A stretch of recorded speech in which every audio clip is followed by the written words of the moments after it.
Vamos falar agora sobre o endividamento das famílias alagoanas. E olha, aumentou, hein? 4% em julho, e a inadimplência, que é quando as pessoas já não conseguem pagar as dívidas, subiu para 4,4% também no mês passado. Segundo uma pesquisa do Instituto Fé Comércio, tá? Uma pesquisa importante. É exatamente sobre esse assunto que eu converso agora com o professor Francisco Rosário no Explica Pra Gente, que está no ar.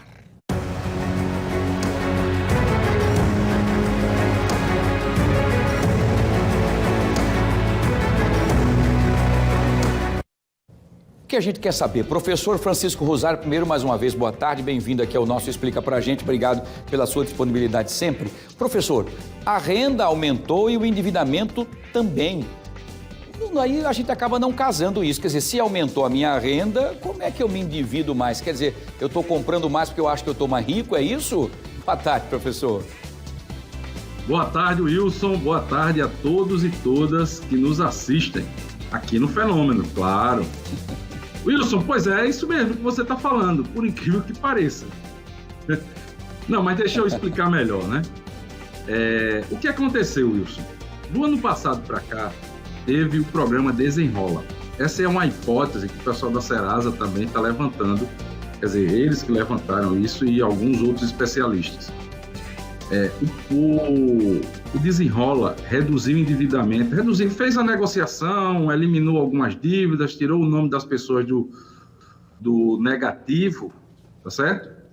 Mas o pessoal achou que podia voltar com força nas compras, né? E imagina, se você está negativo antes, mesmo que sua renda tenha aumentado, Wilson, não significa que você esteja em condições de pagar outras dívidas, né? Mais dívida. Então, foi feito um acordo, renegociação, redução de juros, tal, tirou um monte de gente do vermelho, colocou de novo no mercado, e aí esse pessoal, como hipótese, esse pessoal está voltando a comprar muito fortemente, e aí se depara de novo numa condição de inadimplência, né? Provavelmente deve estar acontecendo isso, porque, inclusive, isso é uma hipótese que não é minha, né? É da própria Serasa. Agora, uma boa notícia, Wilson, é que nesse pacote de inadimplentes, existe uma quantidade lá que diz assim, olha, não tem condições, não vou pagar, porque não tem nem de onde tirar.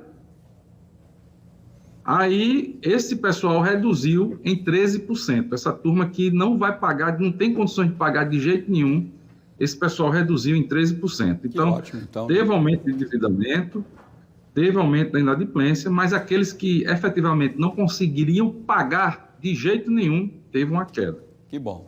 Mais uma ressalva, Wilson, é que endividamento não é ruim. O ruim é quando tem inadimplência. Aí a coisa fica feia. Entendi. Que são super endividados e aqueles que já não conseguem mais pagar suas contas, isso reduziu de 13%, é o que é mais vantajoso também, né? Enfim, que as pessoas não querem. E o ideal é o seguinte, não vá também se endividar tanto não, só se for em caso de urgência e emergência, senão vai voltar tudo de novo, né? Difícil. Professor, vamos abrir espaço então para os nossos telespectadores participarem desse bate-papo com o professor Francisco Rosário, que faz a primeira pergunta de hoje, professor, é a Cleide dos Santos, e ela pergunta, professor Francisco Rosário, como eu posso negociar minhas dívidas? Ela quer saber, a Cleide, professor. Pois é, Cleide. Olha, eu vou lhe dar... A primeira dica é a seguinte, verifique os juros, as taxas de juros que você está pagando em cada dívida. Tente pagar a que tiver atraso e a que tiver com juros mais altos. Essa é a primeira, né, escolher a dívida que você vai pagar para não se encalacrar ainda mais no futuro. Uma vez escolhida, venda mais alta, tal, aí você tem os canais, se for cartão de crédito, que geralmente, Wilson, 93% dessas dívidas vem de cartão de crédito, 20% é de carnê de loja. Cartão de crédito, o banco tem linha direta, tem agência em que você pode ir e negociar, né? Lembrando, sempre, é o que eu coloco aqui, o credor sempre quer receber esse dinheiro. Então, e sempre tem feirões para negociação. Então, aí nas agências, ou no 0800 lá do cartão, o próprio cartão tem, que ele propõe, inclusive, Wilson, refinanciamento da dívida que está no rotativo, crescendo eternamente, né? Então, esse é o primeiro passo. Escolher a dívida e fazer a negociação com o credor diretamente, tá certo? Não pegue mais dinheiro emprestado para pagar, porque aí você termina ficando com duas dívidas. Tente negociar diretamente com o credor, né? Isso serve tanto para cartão de crédito como para os carnês de loja, que a turma também está fazendo bastante. Muito bem, dica boa, legal aqui. A nossa Gisele já pegou aqui, já está anotando ali. Muito bem. 13 horas e 12 minutinhos. Vamos ver, a Alertina também, né? A Aninha também tá? A Aninha também está anotando. A Aninha disse, pensaram até que ela era do CRB, que estava toda no vermelho, não foi? Muito bem, legal. Vamos lá para a segunda e última pergunta de hoje. A Alertina está aqui acompanhando. A Flávia, quem faz é a Flávia Silva. Ela pergunta o seguinte, professor, quais as dicas para evitar o endividamento? Essa é a resposta que todo mundo quer saber, né? Não comprar. Quer saber, né? Não consumir, né, Wilson? Na verdade é o seguinte, como eu tinha falado, endividamento não é ruim. O problema é quando você atrasa, né? E aí, para você evitar atrasar, deixa eu dar uma dica assim, faça uma conta aí de 15%, 20% do máximo da sua renda para você pagar de prestação, tá certo? Não faça mais que isso, porque se você olhar direitinho, cerca de 60% da renda você vai com alimentação, transporte e moradia.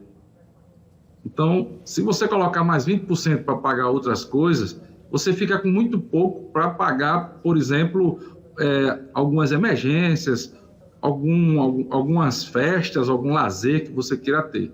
Então, coloca um limite na prestação, no que vai dividir no cartão, no carnê, porque com isso daí você se controla melhor, né? Agora, lembrando de novo, o problema não é a dívida, o problema é o atraso do pagamento da dívida. E aí é tentar honrar o mais rápido possível, o melhor possível, aquelas que têm juros mais altos. Perfeito, para não virar essa chamada bola de neve, senão fica quase que impagável, né, professor? Muito bem, professor, dicas fantásticas. Hoje tem live, tem dicas, como é que faz então? Tem vídeo, eu acabei de gravar, Wilson, um vídeo aqui, enquanto estava esperando aqui, sobre endividamento. Aí eu coloco os dois lados da moeda, Wilson. Eu coloco o lado do consumidor, o que é que ele tem que fazer, essas dicas e mais algumas outras, está lá, e também o lado do empresário. Afinal de contas, o crédito é necessário para que o empresário venda, né? Então, por isso que eu falo, dívida não é problema. O problema é quando deixa de pagar em dia, né? Muito bem. A gente vive fazendo dívidas, desde que você se programe para quando chegar naquele dia da data do pagamento daquela dívida, você consiga honrar, porque senão acaba perdendo o controle, aí o que era felicidade vira um verdadeiro pesadelo. Muito bem. Professor, mais uma vez, muito obrigado pela sua participação. Está aqui, coloca o endereço dele aqui, por favor, Cajuzinho, coloca aqui o endereço do professor, @ChicoRosário_, entre em contato com ele lá, tem muita coisa interessante para você ficar sabendo para o seu dia a dia e assuntos até a serem debatidos aqui. Você pode sugerir ao professor lá, claro. Não é? Professor, um abraço grande, boa Exatamente. semana, com muita alegria, muita economia e com muito pagamento em dia, que é importante. Boa semana para vocês e para todo mundo. Boa Um tarde, abraço. sucesso, professor Francisco Rosário, aqui no nosso Explica Pra Gente, prestação de serviço pura para você que acompanha aqui no nosso Fenômeno, tá bom? Muito bem.